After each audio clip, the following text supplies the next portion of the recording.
Hi there, and welcome to another in our series of videos called Digesting Lent. The last couple of weeks, we've been looking at some foodstuffs that are familiar to us in our Western culture.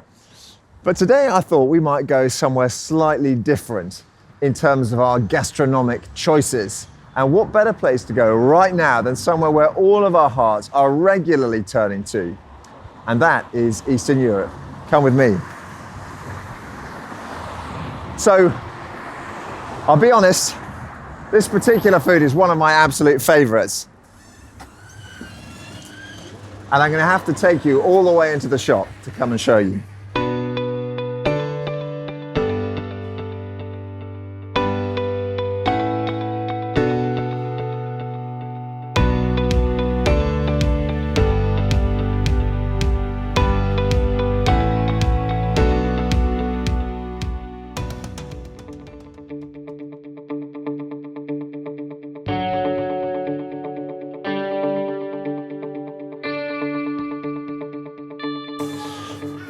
And here they are in all their technicolor beauty. This is the pickled herring aisle, or selyodka if you're Russian speaking, or śledzie if you're Polish speaking. And there's all sorts of different kinds. You might know them as roll mops.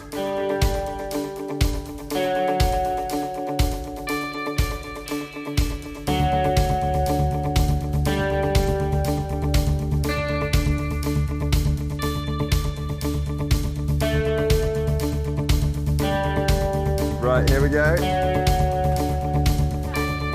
Yeah, no, thank you. I'll just brilliant, thank you.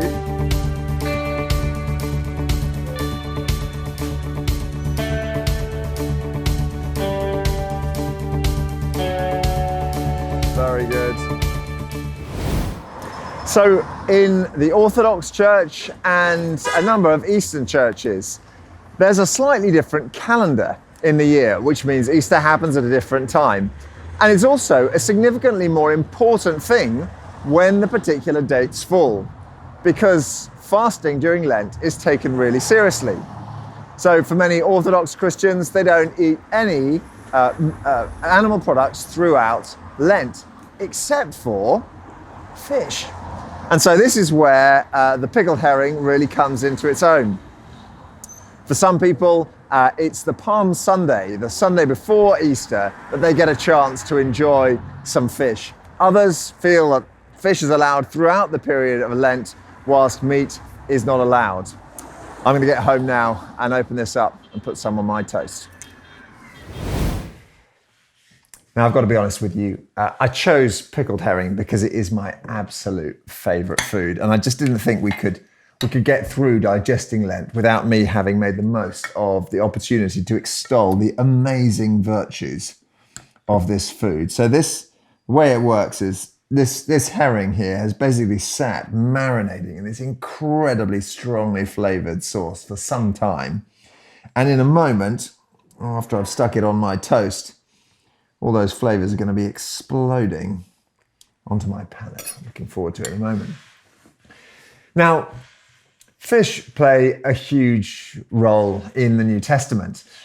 Jesus' ministry has hardly begun before the subject surfaces.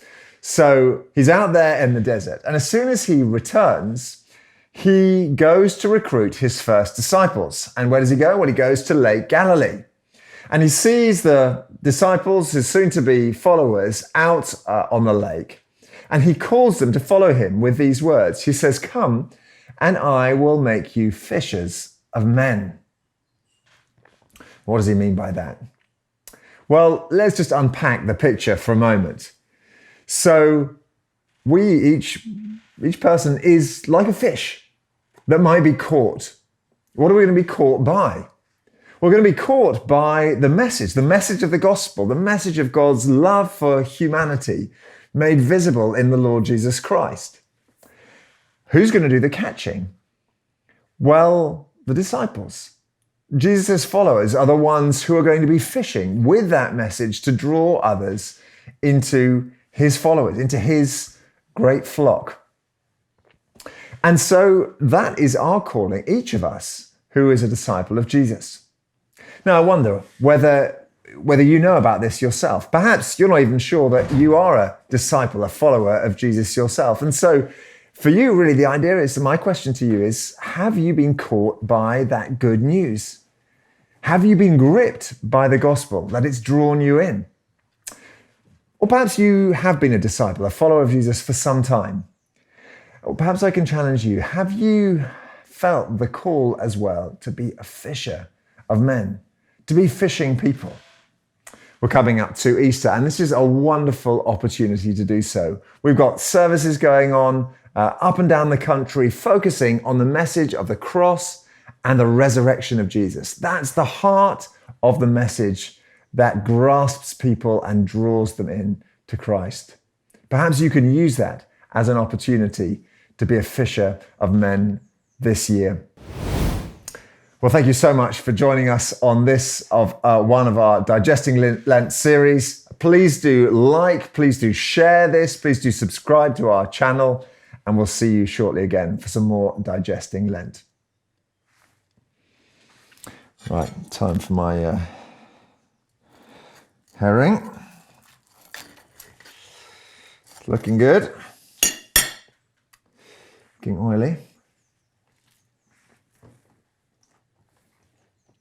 Oh, that is superb. That is very good. Proper Eastern European flavours here. I'm getting the strength now as well. There's a real kick in this one. A bit of dill, a bit of the onion. Oh, superb. If you haven't had pickled herring, this year is the year to try it. Sam behind the camera, he's going to do it. This year, he's going to eat pickled herring.